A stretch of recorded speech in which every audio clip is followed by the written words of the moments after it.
The day I brought home the doll, my wife said it looked like a dead child. She didn't say it to be cruel. She said it because that's what it looked like. Porcelain skin, painted lips, glass eyes that followed you around the room. It had been her grandmother's, passed down through 3 generations, and no one wanted it. So it came to us. I put it on a shelf in the guest room and closed the door. I didn't think about it again for 6 months. That was my first mistake. The dreams started slowly. Small things at first. I dream about a child standing at the foot of my bed, watching me. I could never see its face, just its outline, small and still. With its head tilted like it was listening to something I couldn't hear. I'd wake up with my heart pounding, and for a second I'd see something in the corner of the room, a shape. Then my eyes would adjust, and it would be gone. I didn't connect it to the doll. Why would I? It was just a doll. A creepy old doll, sure, but not alive, not watching, not waiting. Then my wife started having the dreams too. She told me over breakfast one morning, her coffee shaking in her hand. She dreamed about a child in a white dress standing in the hallway outside our bedroom. The child had been holding something, a pair of scissors. It was the doll, she said. I know it sounds crazy, but it was the doll. It was walking. I told her it was just a nightmare. I told her we should get rid of the thing if it bothered her that much, but she shook her head. It won't let us, she said. I tried to throw it away yesterday. I put it in a trash bag and drove it to the dumpster behind the grocery store. When I came home, it was back on the shelf. I laughed. I shouldn't have. She started crying. That night, I checked the guest room. The doll was on the shelf, right where it had always been. Porcelain face, glass eyes, painted smile. I picked it up. It was heavier than I expected. Cold. Not room temperature cold. Cold like it had been sitting in a freezer. I put it back and closed the door. I locked it. At 3 in the morning, I heard the lock click open. I sat up in bed. My wife was asleep beside me, her breathing slow and regular. The sound had been soft, just a tiny metal click, but in the silence of the house, it had been loud enough to wake me. I waited. Nothing else. I told myself the lock was old. I told myself it had probably been loose for years. I lay back down. Then I heard the footsteps. They were light, soft. The footsteps of a small child walking across the hardwood floor of the hallway, not running, not sneaking, just walking slowly, deliberately, one step at a time. They stopped outside our bedroom door. I held my breath. My wife didn't stir. The doorknob turned. I keep a flashlight on my nightstand. I grabbed it and clicked it on, aiming the beam at the door. The door was open, just a crack, wide enough to see that the hallway was empty, wide enough to see that nothing was there. But the doorknob was still moving, turning back and forth, like something on the other side was learning how to use it. I jumped out of bed and slammed the door shut. I locked it. I pushed a chair under the knob. Then I stood there, shaking, while my wife slept peacefully through the whole thing. The next morning, the doll was on the kitchen table. I hadn't put it there. My wife hadn't put it there. We stood together in the doorway, staring at it. Its glass eyes caught the morning light and reflected it back at us. Its painted smile seemed wider than I remembered. We need to burn it, my wife said. I nodded. I picked up the doll with a pair of tongs. I didn't want to touch it directly, and carried it out to the backyard. I built a small fire in the grill. I threw the doll onto the flames. The porcelain didn't crack. The paint didn't bubble. The doll lay there in the fire, untouched, while the propane hissed and the heat shimmered around it. After 10 minutes, I turned off the gas. The doll was warm, but otherwise unchanged. I picked it up. Its glass eyes looked at me. And I swear on everything I have, it winked. We didn't know what to do. We couldn't throw it away. We couldn't burn it. We couldn't lock it in a room because it could open locks. My wife suggested burying it. So I dug a hole in the backyard 3 feet deep, and I buried the doll. I packed the dirt down hard. I put a heavy stone on top of the spot. That night, we slept with the lights on. Nothing happened. No footsteps. No doorknob. We woke up exhausted but relieved. Maybe it was over. I went to make coffee. The doll was sitting on the counter next to the coffee maker. Its porcelain dress was streaked with dirt. Its glass eyes were wide. and its painted smile had changed. It wasn't a smile anymore. It was a snarl. I screamed. My wife came running. We stood there in the kitchen, holding each other, staring at the thing that wouldn't stay buried. "We have to get rid of it," she whispered. "For real. We have to take it somewhere it can't come back from." I knew a guy, an antique dealer who specialized in cursed objects, or at least, objects that people believed were cursed. His name was Elias. He had a shop in the bad part of town, the kind of place with bars on the windows and a sign that said "All Sales Final." I called him. He listened to my story without interrupting. When I finished, he said, "I'll take it, but I have to warn you. Once something attaches to a person, it doesn't attach to the object. It attaches to the bloodline. Getting rid of the doll won't get rid of what's inside it." I didn't care. I just wanted it out of my house. I drove to Elias's shop that afternoon. The doll was in a locked box in my trunk.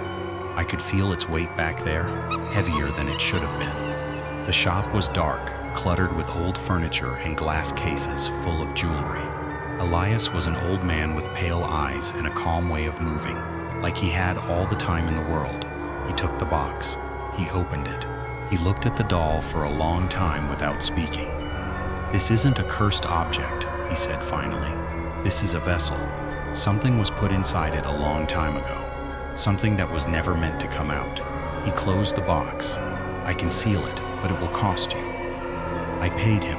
I would have paid anything. He took the doll into a back room. I heard him chanting, low, rhythmic, in a language I didn't recognize, then silence. Then a sound I'll never forget, a child's scream, high and thin and full of rage. It came from behind the door, and it went on for a full 30 seconds before cutting off abruptly. Elias came out. He was pale, sweating. He handed me the box. "It's done," he said. "Take this to the ocean. Throw it in. It won't come back." I drove 4 hours to the coast. I rented a small boat and rowed out past the breakers. I dropped the box into the water. It sank immediately, pulled down by the weight of the doll. I watched the bubbles rise, then disappear. Then I rowed back to shore and drove home. That was 2 years ago. We moved out of that house. We moved twice, actually. We thought we were safe. We thought the ocean was deep enough, the distance far enough, the ritual strong enough. We were wrong. It started again last month. Small things. A cold spot in the corner of our bedroom. A feeling of being watched when we were alone. Then the footsteps. Light. Soft. The footsteps of a small child walking across the carpet in the middle of the night. I'd sit up in bed, and the footsteps would stop. I'd lie back down, and they'd start again. Always just outside our door. My wife heard them too. She didn't say anything at first. She pretended not to notice, but I saw her checking the locks. I saw her sleeping with a knife under her pillow. I saw the dark circles under her eyes that matched my own. Last week, I woke up because the room was too cold. Not cool, cold. The cold that hurts your lungs when you breathe. I turned on the lamp. The bedroom was empty, but the closet door was open. And sitting on the floor of the closet, cross-legged, was the doll. Doll's porcelain dress was dry, no salt, no seaweed. Its glass eyes were open, and in its lap, it held a pair of scissors. I didn't scream. I couldn't. My throat had closed up. I just stared at it, frozen as it tilted its head. The same tilt from my dreams. The same motion, slow and deliberate, like a bird watching a worm. "You left me in the water," it said. Its voice was not a child's voice. It was older, colder. It was the voice of something that had been waiting for a very long time. The water was dark. The water was cold. I didn't like it. It stood up. It walked toward me. Its feet made soft tapping sounds on the hardwood. I backed away until I hit the wall. It stopped a few feet from me and looked up. Its glass eyes were not glass anymore. They were wet. They were alive. "You can't bury me," it said. "You can't burn me. You can't drown me. I'm not in the doll. I never was. The doll was just a door, and you opened it the first night you brought me home. You opened it when you looked at me, when you thought about me, when you dreamed about me." It smiled. The painted smile cracked. Porcelain flaked off, and underneath was skin, pale, wrinkled, old. "I'm in you now," it said. "I'm in your blood. I'm in your dreams. I'm in the space between your heartbeats, and I will never leave." It raised the scissors. I closed my eyes. I woke up the next morning in bed. My wife was beside me, asleep. There was no doll in the closet, no scissors on the floor, no cold spot in the corner. Everything was normal. Everything was fine. But when I went to brush my teeth, I looked in the mirror. My reflection smiled at me, and its teeth were not my teeth. They were porcelain, painted, and its eyes, my eyes were glass. I blinked, my reflection didn't. I ran my tongue over my teeth. They felt normal, human. I touched my eyes wet, alive. I told myself it was a trick of the light. I told myself I was still half asleep. But last night, I woke up because someone was whispering in my ear, a child's voice, soft and sweet. "We're going to have so much fun," it said. "You and me, together, forever." I turned my head. No one was there, but my wife was sitting up in bed, staring at me. Her face was pale. Her eyes were wide. "Who were you talking to?" she asked. I didn't answer. I couldn't, because I knew the truth now. The doll wasn't gone. It had never been in the ocean. It had never been in the closet. It had been in me the whole time. Every time I dreamed about the child at the foot of my bed, it got a little deeper.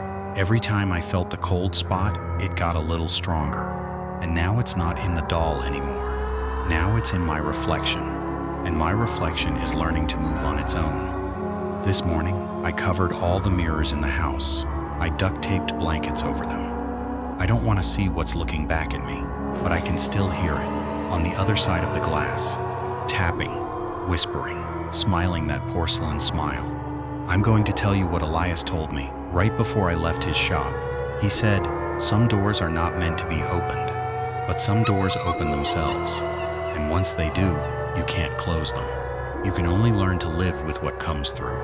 I'm learning to live with it. I have no choice. It sleeps in my skull. It dreams with my brain. And sometimes, late at night, I feel my own hands moving without my permission, reaching for things, reaching for the scissors on the nightstand, reaching for my wife's hair. I stop them. I always stop them. But last night, I didn't. Last night, I watched my hand pick up the scissors. I watched my hand turn toward my sleeping wife. I watched my hand raise the blades, and then I woke up. Or I think I woke up. It's so hard to tell anymore, because when I opened my eyes, I was looking at myself from across the room. I was sitting on the floor, cross-legged. I was wearing a white dress, and I was smiling a smile that was not a smile. The other me, the one in the bed, sat up slowly. He looked at me. His face was pale. His eyes were wide. "Who are you?" he whispered. I opened my mouth, porcelain teeth, glass eyes, a voice that was old and cold and hungry. "I'm you, me," I said. "I've always been you. You just forgot." Then I raised the scissors. I don't know what happened after that. I woke up this morning in my own bed, in my own body. My wife is alive. There are no scissors. There is no doll. The mirrors are still covered, but my hand hurts. There's a cut on my palm, 3 lines, parallel, deep. And when I held my hand up to the light, I saw something inside the wound. Not blood, not muscle, porcelain. A chip of painted white lodged under my skin, pulsing gently like a second heart. I tried to dig it out. I couldn't. It's in too deep. It's in my blood now. It's in my bones. And tonight when I sleep, I know I'll dream about the child. But this time, I won't be the one watching. I'll be the one standing. At the foot of the bed, I'll be the one holding the scissors. And I'll be smiling, that porcelain smile, because the door isn't closed. It never was. It was always inside me. And now it's open.